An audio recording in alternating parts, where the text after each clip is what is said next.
Hello, it's Sarah from Hardcover Hearts, and I'm here today with my week of reading wrap-up. This is where I talk about the books that I read last week, what I'm currently reading, and could potentially read next week based on my mood. So let's get started because I had another fantastic week. The first book that I finished was A Single Man, and this is a novel by Christopher Isherwood. Beautiful, beautiful cover, if you can see that. I've always wanted to read Christopher Isherwood. I was introduced to him, as many people have, through Cabaret, which is based on a story that he wrote, and also through the movie of this book, which was done by Tom Ford, the designer. I think I was over-influenced by the movie, and it led me to expect something entirely different than this. The movie is very polished. It's very beautifully rendered, very lovely, deep, and there's a lot played on this emotional relationship with these two people, the main character and this woman that he's very close friends with. And so I thought it was going to play on that a lot more in the book, and actually go deeper. And instead, the book is so different. She's more of a character among many. And so I need to go back and watch the movie because I misremembered, or I only remember certain portions of it, or Tom Ford just did a different interpretation of the book, which all of those things could be possible. I just don't know. So I've got to figure that out. But let's talk about this book as a text in and of itself. It had a lot of bite and acerbity that took me a second to get into. It's the story of a man, a middle-aged gay man who has lost his partner and lover and still lives in the home that they lived together. He works at a college and he interacts with people. He has meetings with a meeting with some colleagues. He ends up seeing his good friend. He has an interaction with a student. There's all of these things that happen, and you just kind of follow along. And the ending, I won't spoil. But it was a very good, really, really wonderfully written book. Again, I had to walk back my expectations and my thoughts about what it was and what it should be based on what I thought. But in the end, I really enjoyed reading it. It was enjoy, not the right word. I found it a powerful read. I found it interesting, and there was a lot of hidden depth in the writing. So yeah, a lot of sorry, that was a long way to say that I think this was a very good book. Next up, I finished Ways of Seeing by John Berger. I think I've said this multiple times wrong in my previous videos. I think it's Berger, John Berger. So John Berger is known as a art historian, art critic, and he was famous for a series that he did on the BBC, which was then turned into this book. And I could see this being so incredibly powerful when it was put out. I mean, revolutionary for the things that he talks about, which were about objectification of women specifically, and how art kind of created a pedestal for the rich to flaunt their wares and flaunt what they had, and status, and how we should think, we as a public, as those not in that circle, should think about art and approach it and how we see it. So interesting. I made me want to go to a museum immediately, and reflect about the types of things he talks about, and as I'm sitting with the art. I think this is a magnificent piece of work. If you're interested in art history, if you're interested in painting, if you're just curious about why people think about art instead of just kind of like hanging it on your wall as interesting decoration. This would be a really good book to read. And it's as I mentioned, it's a companion piece to a BBC series. So I would take a look at that too. I think you can find the BBC series on YouTube or in other ways on the internet. So excellent read. Very, very glad that I read it. So the next book I read was an audiobook that came from my library, and really excited to listen to this because I've heard great things about it. It was The Husband Hunters, American Heiresses Who Married into the British Aristocracy. And this is by Anne de Courcy. This fulfilled all of my Downton Abbey feels.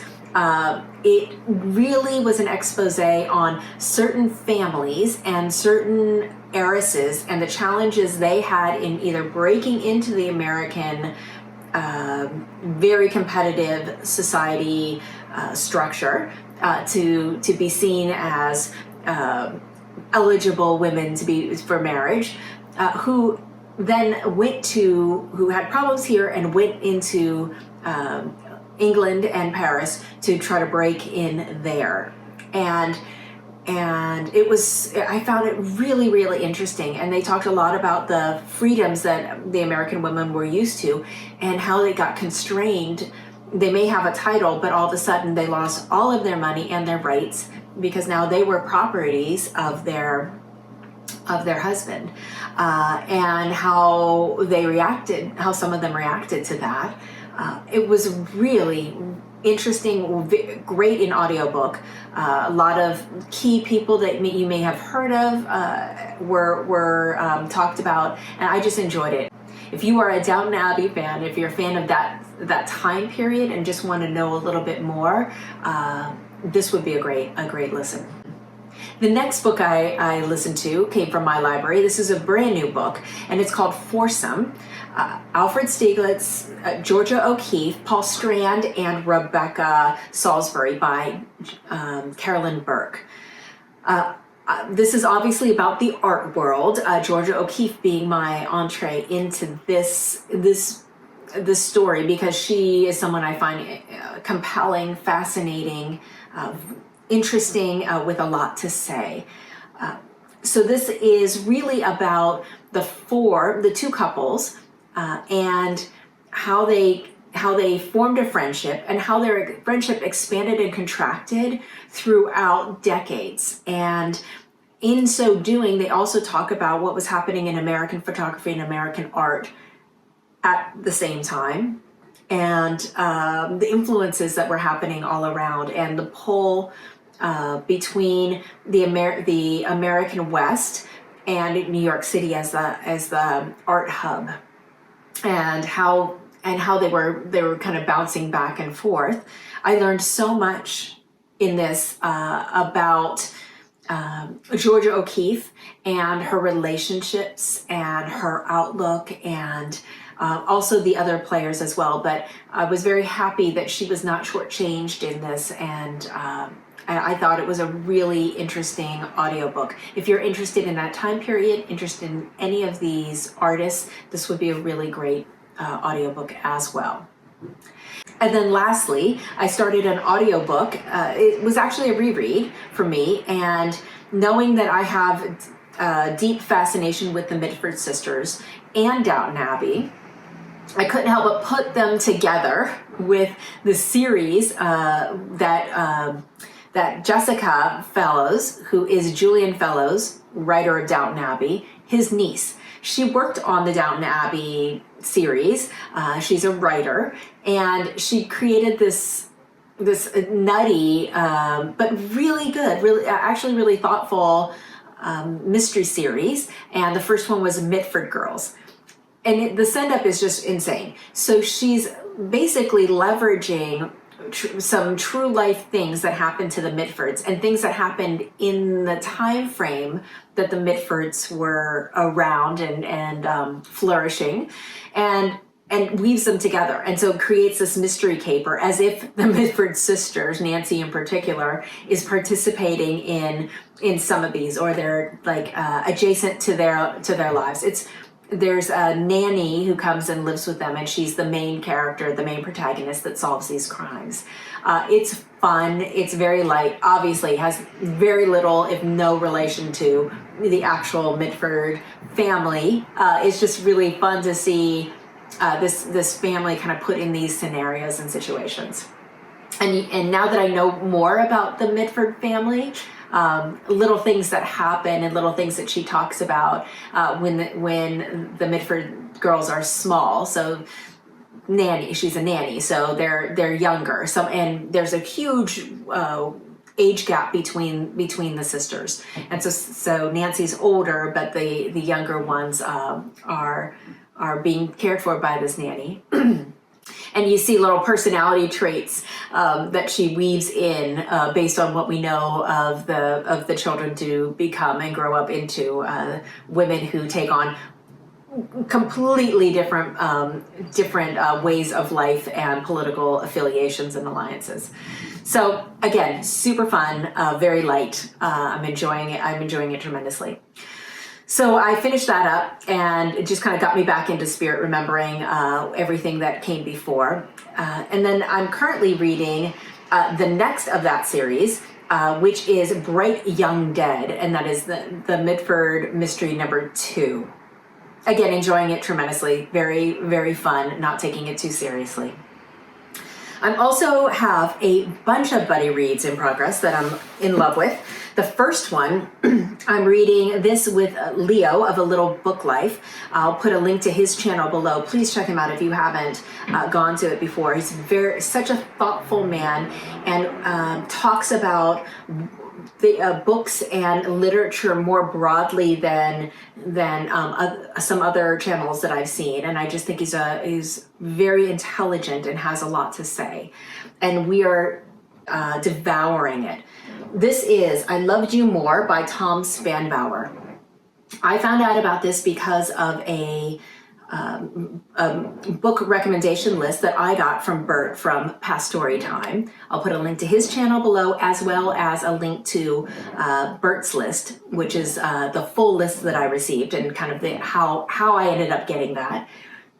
And he recommended this tremendously, said it was one of his favorite books.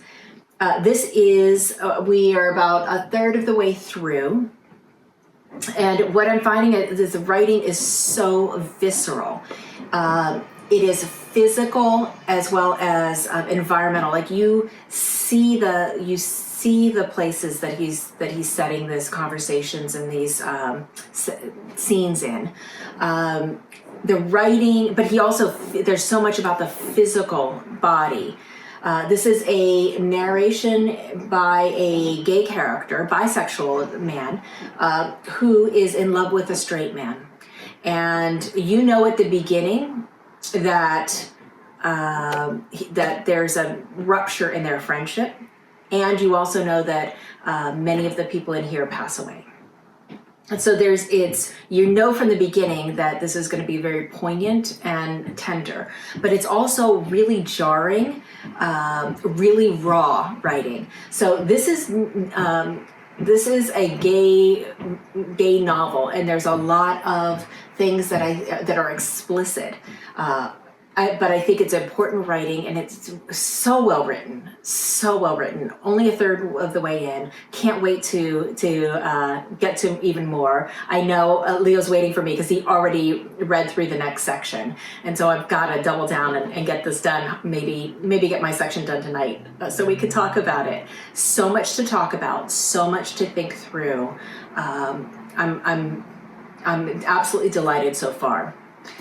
I'm also doing a buddy read of The Topeka School by Ben Lerner. I'm doing this with Juan of Bookish Islander. I don't want to talk too much about it here because we're going to do have a better conversation a little later on this. And then we are also buddy reading, because we couldn't choose, The Years by Annie Ernaux. So I tried to pick this up before and ended up having to put it down. I'm really glad I picked it back up. And again, stay tuned for this conversation. Let's see, what else? Duxbury Report. Now, I'm serious. I'm serious that this is the weekend that I'm gonna focus on this, and I'm gonna finish it. Maybe. I'm gonna really try to finish it this weekend because it deserves it, and I have to talk about it next week. I also have to talk about another book that I'm in progress with, and this is the group read for Cloak and Dagger Christmas mystery series, and that is The Trembling Hills by Phyllis A. Whitney. I just started it. Looks like so much fun. I'm just going to breeze through it, and I have that in ebook. And then what is on tap for next week? So I know I have a few things going. The first is for my In Real Life book club. I'll put a link to a video that I made with them below. We're going to be talking about ducks, which is why I have to finish this, and 10 minutes and 38 seconds in This Strange World by Elif Shafak. So we are reading the Man shortlist, hence these two books. This one we just keep moving it forward just because it's so big. It's such a monumental work.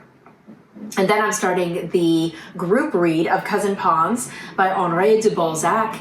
I'm doing that with Brian of Bookish, Sonia, and a few other people, and I'll put the links to their channels below. So that should be great. And then I'm continuing with my Cloak and Dagger TBR that I'm looking forward to jumping in. So I'm still in the heat of a reading frenzy. I don't know when this is going to stop, but it apparently has started with Victober and continues to be successful. So could not be happier. I'd love to know what you're reading, if you've read any of these, if there are any recommendations you have for me, please let me know in the comments below, and happy reading. Thank you. Bye.